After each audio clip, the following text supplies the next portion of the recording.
Good morning, fanatics.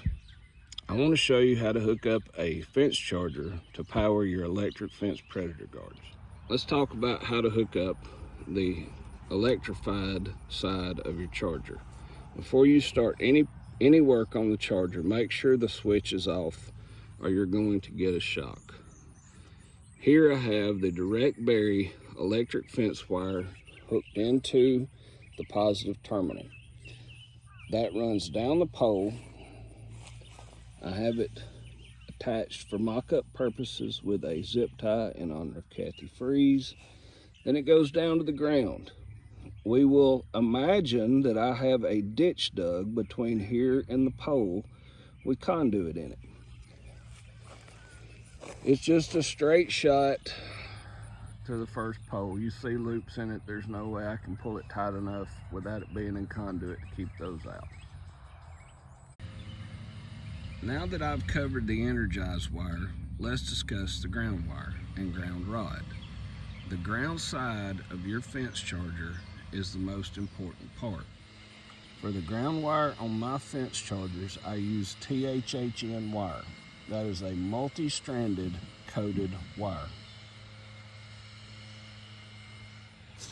Okay, you're going to connect your ground wire to the ground terminal on your charger. As you can see, the ground terminal on my charger is black. That might not be the case with yours.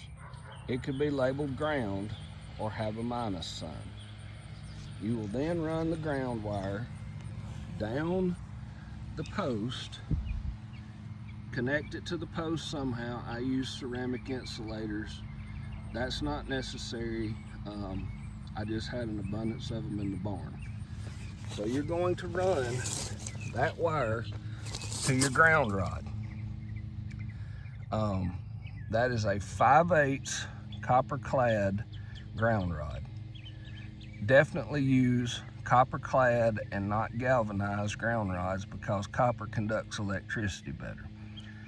So once you get down to the ground rod, strip 1.5 inches of coating off the ground wire.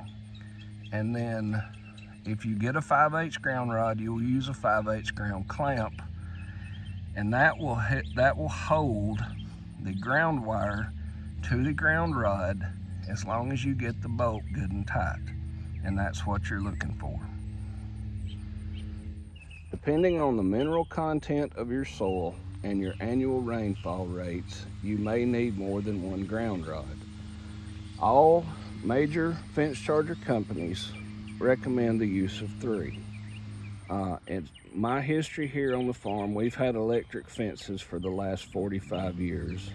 And because of our high mineral content of the soil and our annual rainfall rates being over 50 inches, we have rarely seen the need for more than one ground rod.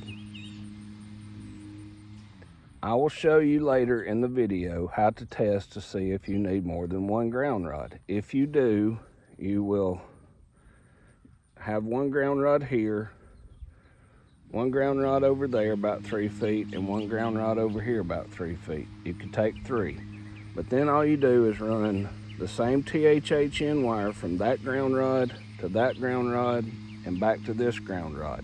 That's called daisy chaining. That will ensure that you have a sufficient ground in most areas. Okay, fanatics, this is how you run the wire and hook it up to your electric fence predator guard.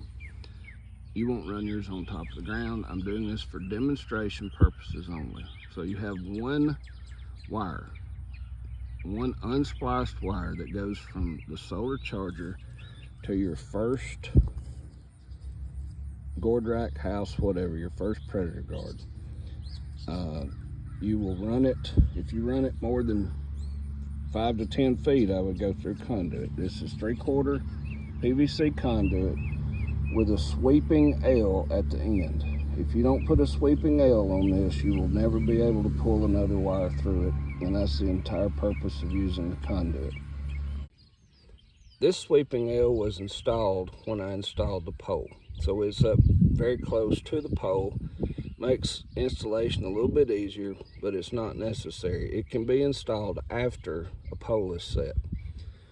just run the direct bury wire out the top and attach it to the predator guard with a small short section of wire. If you use hardware cloth or welded wire to make your predator guard, you will just need a short jumper wire to connect the two.